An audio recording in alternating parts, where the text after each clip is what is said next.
Olá! O episódio de hoje é especial porque todas as histórias foram compartilhadas por nossa amiga Ana. Aproveite e conte o seu relato assustador, basta enviar no e-mail que está na descrição desse vídeo. A primeira história é Visita Alienígena.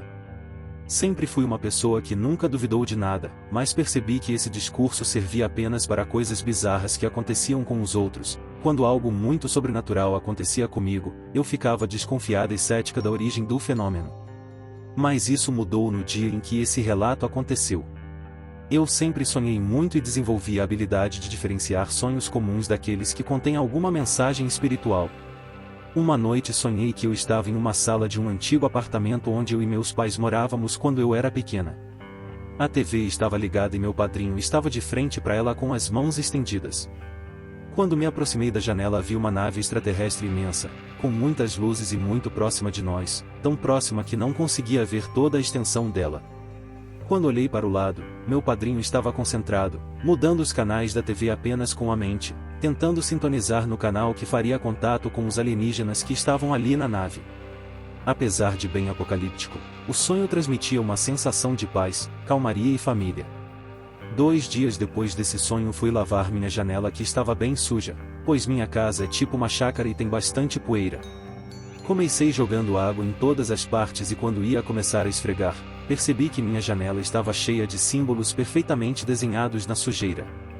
Fiquei confusa e perguntei à minha mãe se ela tinha algo a ver com aquilo. Ela disse que não e ficamos sem compreender como aqueles desenhos poderiam ter sido feitos. Eram simétricos, redondos como uma mandala, mas tinham uns 3 tipos de desenhos diferentes.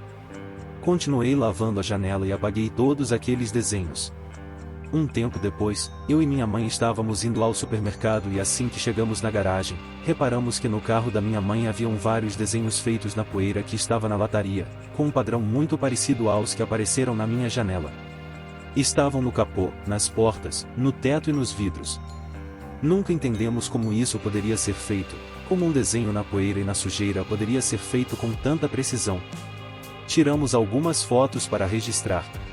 E não sei qual o motivo, mas quando vi os símbolos nas 2 ocasiões, logo me veio aquele sonho na cabeça. Será que existe alguma ligação? Será que é uma mensagem? Bom, se for, ainda não tenho resposta e se tiver algum dia volto para compartilhar com vocês. A próxima história é O Aviso da Morte.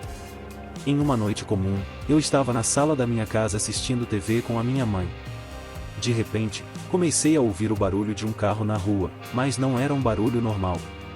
Era absurdamente alto, estridente, como se tivessem pegado o som de um carro ligado e colocado em grandes caixas de som. Sentia meu tímpano doer. Eu cheguei na janela da sala para tentar entender o que estava acontecendo e de onde vinha o barulho. Parecia que vinha da rua, quase na porta da minha casa. Perguntei à minha mãe se ela estava ouvindo o barulho alto e ela disse que sim, mas não ouvia tão alto assim, que parecia só um carro parado. Entendi que o incômodo e o volume do barulho eram diferentes para mim e para ela. Em determinado momento, o barulho diminuiu e ouvi mais um barulho estranho que parecia uma pá sendo arrastada no asfalto, e novamente parecia ser bem na porta da minha casa. Curiosa, resolvi ir até a rua e ver o que estava acontecendo. Ao me aproximar do portão, o barulho do carro e da pá sumiram. Ao abrir e olhar na rua, não havia nada, nem ninguém, estava absolutamente vazio. Um tempo depois, encontrei uma amiga e comentei desse ocorrido e ela só me disse uma frase, e acho que isso foi um aviso de morte. Fiquei com aquilo na cabeça alguns dias, mas depois deixei pra lá. Quase um mês depois, eu estava em casa após o trabalho vendo jornal com minha mãe e meu namorado me mandou uma notícia de um jornal online, informando a morte de um publicitário dono de uma agência que trabalhei. Eu tinha muito contato com ele na época em que trabalhei lá e um tempo depois também, pois fazia alguns freelas para ele. Saber de sua morte foi um choque muito forte, já que eu gostava muito dele, e na mesma hora em que vi a foto e nome dele no jornal, lembrei do ocorrido e do barulho alto do carro ligado na rua de casa e da pá sendo arrastada no asfalto. Pois bem, aí é que mora a coincidência, pois ele morreu em uma rodovia, um caminhão perdeu o freio e arrastou vários carros pelo caminho, inclusive o dele. Foi morto arrastado pelo asfalto em um carro, assim como eu ouvi, um barulho alto de um carro e uma pá arrastando pelo chão. A próxima história é O Ouro Amaldiçoado. A família da minha mãe é de Pará de Minas e eu nasci lá, mas essa história é sobre minha mãe, seu ex-namorado e meu tio, que também é meu padrinho. Quando ela era mais nova, ela namorava um homem que tinha descendência cigana, a família dele tinha várias terras. Um belo dia chegou na mão desse homem uma carta de um parente falecido há um tempo, e era uma carta estilo aquele filme A Lenda do Tesouro Perdido, com vários enigmas e charadas. A família dele acreditava que aquele enigma levaria ele até um local onde estaria escondido muito ouro. Como meu padrinho é médium, escuta, vê e incorpora, ele pediu ajuda para ele e para minha mãe. Por meses ficaram decifrando os enigmas até que decidiram partir para a prática. Com ferramentas no carro, foram até uma das terras da família no local onde eles achavam que o enigma se referia. Começaram a andar pela mata fechada, tinham que abrir o mato para passar, quebrar galhos, escalar alguns barrancos e várias outras dificuldades. Em certo ponto, havia uma vala muito alta e larga, para atravessar tiveram que usar bambu, como se fosse uma catapulta. Após andarem muito, chegaram numa espécie de gruta e o local era bem parecido com o que a carta descrevia. Só que a entrada dessa gruta estava fechada com galhos cruzados, pedras, e era evidente que aquilo tinha sido fechado por mãos humanas, não era obra da natureza.